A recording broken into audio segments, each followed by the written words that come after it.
நம்மள்கிட்ட இயற்கையான வளர்க்கும் நாட்டுக்கோழி குஞ்சுகள் அதிகமாக உள்ளது.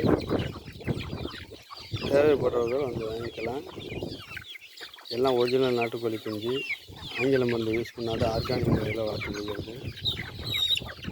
நீங்களே எவ்வளோ ஆக்டிவாக இருக்குன்னு நீங்களே வீடியோவில் பார்த்துக்கலாம். அருமையான கோழி குஞ்சுகள் நம்மள்கிட்ட. ஒன்டே கோழி குஞ்சு, ஒரு நாள் கோழி குஞ்சு, ஒரு மாத கோழி குஞ்சு, 2 மாதம் கோழி குஞ்சு எல்லாம் நிறையா இருக்குது. தேவைப்படுறவங்க வந்து வாங்கிக்கலாம். நம்ம நாட்டுக்கோழி பண்ணை அமைஞ்சிருக்க இடம் திருச்சி மாவட்டம் திருவம்பூர் தாலுக்கா அசூர் பக்கத்தில் பொய்யக்குடி கிராமத்தில் அமைஞ்சிருக்கு. மாதா கோயிலுக்கு பின்னாடி.